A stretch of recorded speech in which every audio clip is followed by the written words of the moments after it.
What if the very voices that once defined the heart and soul of R&B were hiding dark secrets? Secrets filled with betrayal, deception, and even heartbreak within their own families. This isn't gossip. It's the painful truth.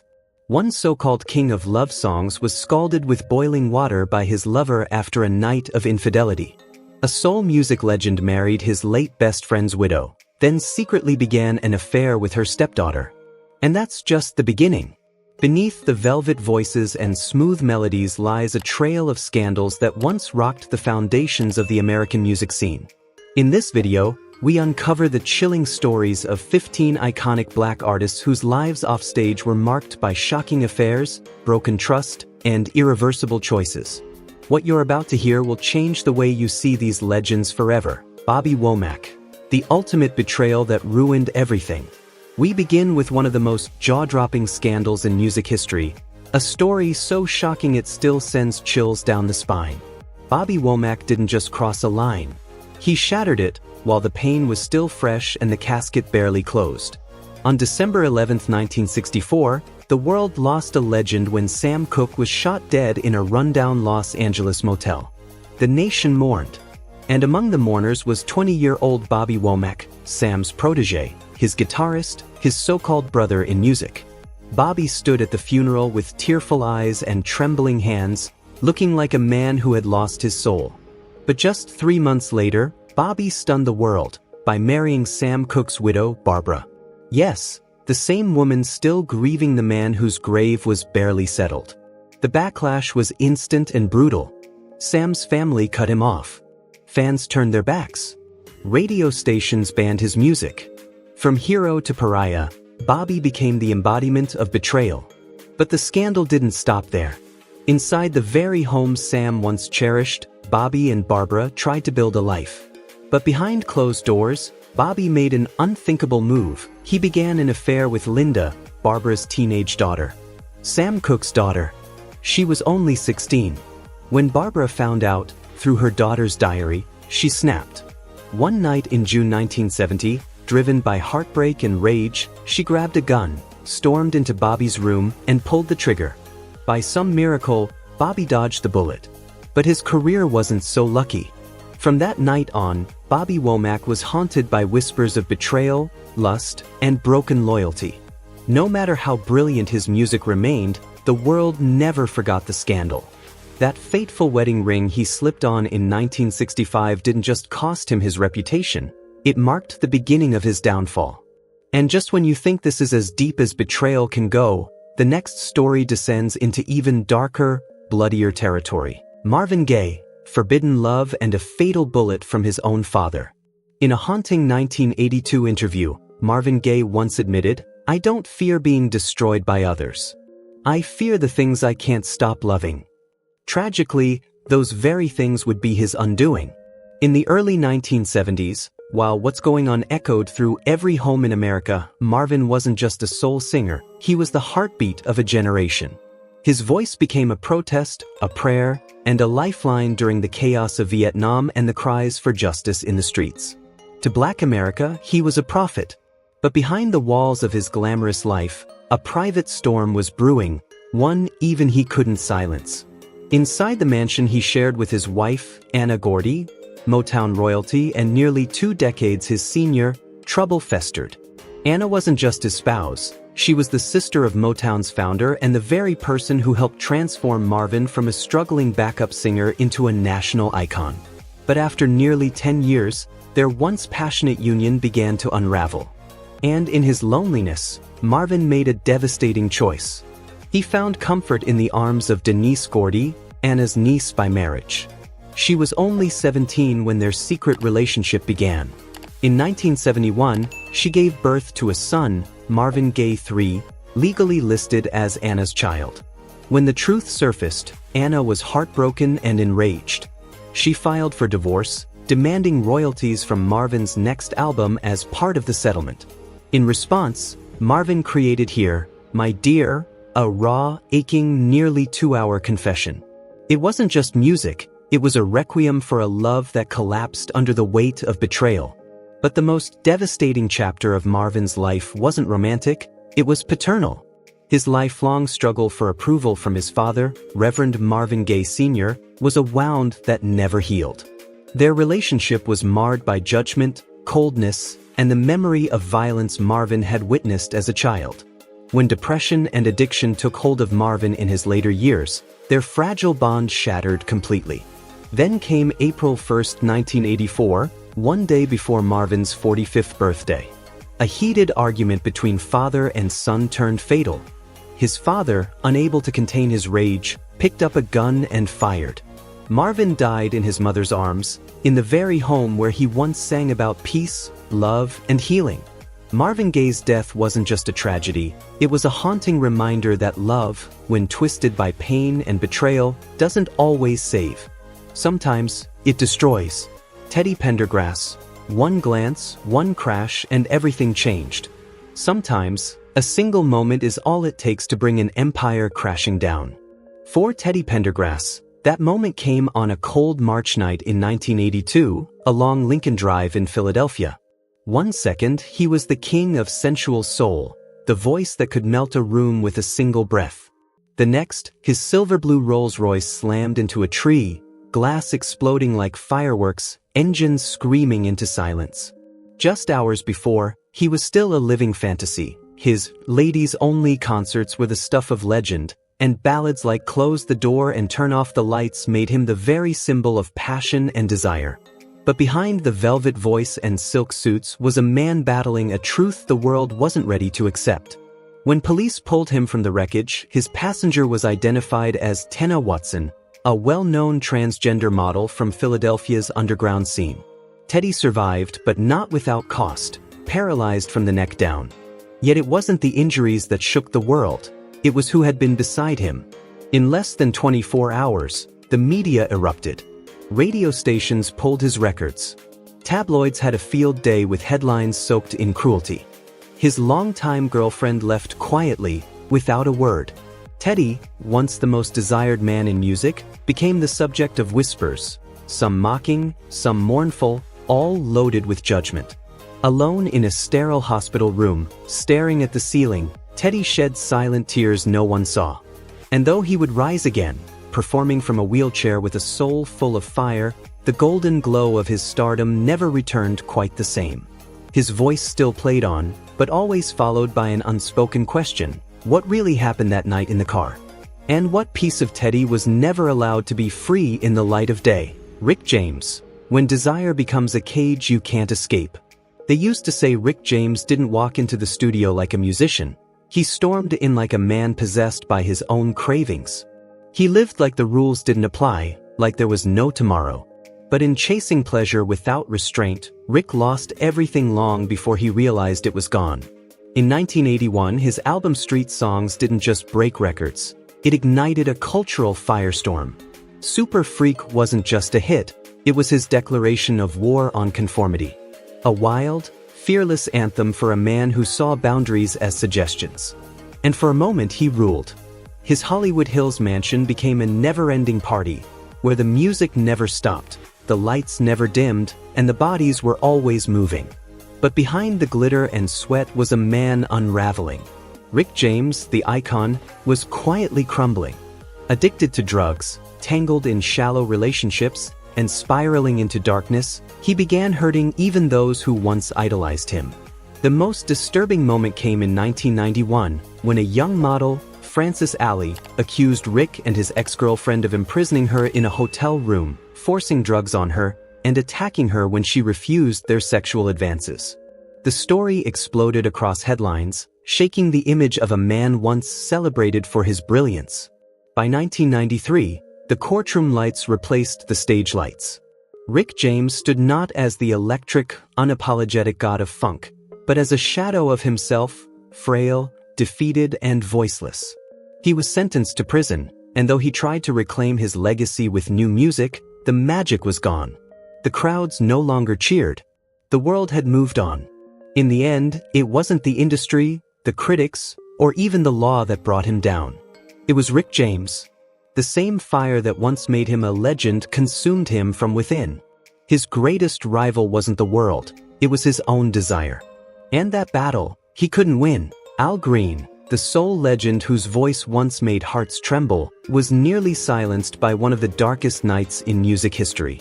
On the early morning of October 25, 1974, police rushed into a Memphis mansion and found Al Green collapsed on the bathroom floor, his skin blistered, his eyes frozen in terror. A pot of boiling water had been thrown on him, leaving him burned and broken. The woman responsible, Mary Woodson, a former lover who had given up her family to chase love with the R&B icon, had just taken her own life with a gun she carried in her purse. Just hours earlier, they'd shared a quiet dinner. Mary had loved him deeply, perhaps too deeply. But that night, she discovered he was still seeing another woman. There were no fights, no pleading, only a chilling scream, the hiss of scalding water, and a final gunshot that shattered the silence of a house once filled with love songs. Al Green, the velvet voice behind "Let's Stay Together," survived, but he was never the same. The physical wounds eventually faded, but the emotional scars ran deeper. He walked away from the spotlight, renounced his lavish lifestyle, and turned to the pulpit, becoming a pastor and preaching about redemption. Yet even in his most passionate sermons, his eyes seemed haunted, as if carrying the weight of a sorrow too heavy to name. James Brown, the godfather of soul who lost his crown to betrayal. It was a sweltering summer morning in 1988 when headlines across America exploded with one devastating revelation: James Brown's wife files for divorce after years of brutal abuse. In an instant, the ironclad image of the godfather of soul began to unravel, not because of a missed beat or a failed performance, but because of a violent silence broken behind closed doors. James Brown had long stood as an untouchable icon of black music. With anthems like "Papa's Got a Brand New Bag and I Got You, I Feel Good," he didn't just shape funk, he gave a voice to an entire generation's pain and pride. But the man who electrified stadiums and inspired movements hid a darker side when the spotlight dimmed. Beneath the sequin jumpsuits and sweat-drenched performances was a volatile and domineering man who demanded total control, at any cost. His much younger wife, Adrienne, had kept quiet for years. But the silence eventually shattered. She spoke of nights spent locked behind doors, fists thrown without warning, and love poisoned by lies. Her testimony painted a haunting picture of life inside the home of a legend. The backlash was swift and merciless. Tour dates were canceled. Radio stations went silent. Fans, once loyal beyond reason, began to look away. James Brown never publicly confessed to the abuse, but from that point forward, something inside him dimmed. On stage, his eyes no longer danced. He didn't connect with the crowd like before, as if he too questioned whether he still belonged in the spotlight he once ruled. Some betrayals don't come with a press conference. They arrive in the form of a silent hug at the wrong moment, or the quiet absence of a once devoted band. And for James Brown, the punishment wasn't prison. It was exile from the throne he built with blood, sweat, and soul. Otis Redding, a stolen kiss that shattered everything. In the summer heat of 1966, backstage at a packed Chicago venue, Otis Redding was caught in a moment that would quietly unravel everything. Just before stepping on stage, someone spotted him kissing a young dancer, a girl who was never listed on any tour contract, yet somehow always there, lingering in the shadows of every show. That fleeting kiss, exchanged behind the curtain, would ignite a quiet storm within his inner circle. At just 25, Otis wasn't just a rising star, he was the voice of Southern soul. With heartfelt ballads like "These Arms of Mine" and "Try a Little Tenderness," he gave a generation of Black Americans something rare: belief. His voice didn't just echo through radios, it echoed through hearts, giving pain a melody and hope a rhythm. But offstage, Otis was still a young man, full of passion and vulnerability. And in the blur of touring life, even he wasn't immune to temptation. That one moment backstage triggered whispers among the band. Trust broke. Longtime members stopped eating together. Conversations turned cold. The camaraderie that once lit up the stage began to dim. Otis tried to keep the affair hidden, but late-night hotel hallways told a different story. Quiet knocks, hushed voices, and tension thick enough to suffocate the music. And then, on December 10, 1967, just a year later, his plane fell from the sky. The world lost a legend. But perhaps even more tragic than the crash itself was this. In his final days, many of those who once stood beside him had already stepped away. His last goodbye wasn't wrapped in applause, but in silence, heartbreak, and things left unsaid. David Ruffin, the domineering lover who fell from Motown's heaven.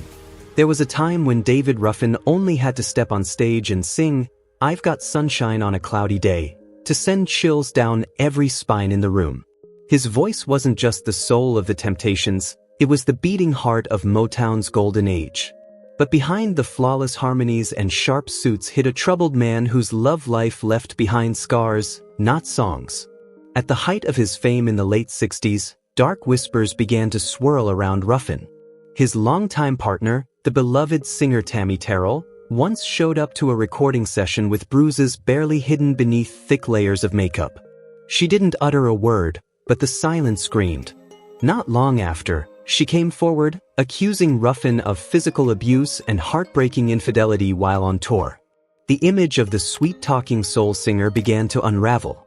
Fans were left wondering, did the man who sang so tenderly about love truly believe a word of it? Motown swiftly distanced itself. His name vanished from the posters, and the Temptations, despite the irreplaceable power of his voice, had no choice but to cut ties. David Ruffin would go on to perform, sometimes, but only in smaller venues, under dimmer lights. Each note he sang carried not just melody, but the weight of a man whose legacy was forever stained. His voice soared, but something inside had broken. And not even music could put it back together. Sam Cooke, a voice of soul, silenced by scandal and betrayal. One night, one mistake. That's all it took to set off a tragic chain of events that shattered everything Sam Cooke had built, including the home he once cherished. By 1964, Sam wasn't just a chart-topping legend, he was a revolutionary, one of the first black artists to own his own record label and a rising voice in the civil rights movement. But behind the polished image was a man driven by passion, flaws, and temptation. Though he often professed his love for his wife, Barbara, the road was filled with secrets. On December 11, 1964, during a night out in Los Angeles, Sam brought a stranger back to the Hacienda Motel. By morning, he was dead, naked, shot twice in the chest, his body sprawled on the lobby floor. The woman vanished. The motel manager claimed it was self-defense, but her story was riddled with holes. And just like that, the investigation faded into a cloud of unanswered questions. Barbara, heartbroken, shocked the world when she remarried less than 3 months later, to none other than Bobby Womack, Sam's protege, who once called him brother. But the betrayal didn't end there. Bobby would go on to have a secret affair with Barbara's daughter, Sam's own child. Sam Cooke's death wasn't just a tragedy, it was the beginning of a haunting legacy, tainted by betrayal, scandal, and silence. In the end, it wasn't just bullets that killed the King of Soul. It was a cycle of betrayal that he may have started, but never saw coming. Some mistakes don't just end a life, they leave wounds that echo for generations. Barry White, from Voice of Love to Heartbreak's Echo. Barry White wasn't just a singer, he was the sound of seduction, the velvet voice that wrapped around late-night radios and whispered promises of forever. With his towering frame, soulful eyes, and deep, honeyed voice, he became the symbol of romance itself. For years, he made the world believe that love could heal all wounds. But behind the curtain, the man who preached love was slowly unraveling. In the early 1980s, whispers began to replace applause. Rumors swirled that Barry had grown close to a young dancer on tour. He never confirmed it, but actions spoke louder than words. His wife of nearly 2 decades, Glodian James, quietly walked away. No press statement, no final duet, just silence where music used to be. That silence bled into Barry's soul. His voice, once filled with passion and power, began to carry something else, regret. His songs still played, but the magic felt dimmed. He gained weight, his health worsened, and the stage that once lifted him now seemed to weigh him down. He kept singing about love, but listeners could hear the difference. The promise was gone. In its place was a haunting ache, the sound of a man who had once held love in his hands and let it slip through his fingers. Ronald Isley, A glance that broke the illusion of perfect love. If Barry White lost his marriage to silence, then Ronald Isley lost everything in a single, misguided glance. As the soul of the Isley brothers, Ronald wasn't just a singer, he was the voice of devotion, serenading millions with lyrics that felt like whispered vows to one woman only, his wife, Angela Winbush. To the world, they were the embodiment of artistic harmony and romantic loyalty. But in 1991, that image shattered. A handful of candid photos surfaced, images of Ronald with a much younger model, and the scandal erupted like dry timber in a summer blaze. Angela didn't stay quiet. She walked away from their home, canceled every performance, and filed for divorce, armed with evidence that not only ended their marriage but cost Ronald custody of their young son. Overnight, the man once seen as the standard of lasting love became tabloid fodder. The love songs still played, but they no longer felt sincere. And though Ronald continued to perform, there was a noticeable shift in his voice. A tremble, a hint of regret. The voice that once embodied timeless romance now carried the quiet ache of a man who had it all, and let it slip away. Up next, we uncover the most disturbing scandals on this list. Tales of forbidden affairs, abuse of fame, and crimes that shook the very core of public trust. Donny Hathaway.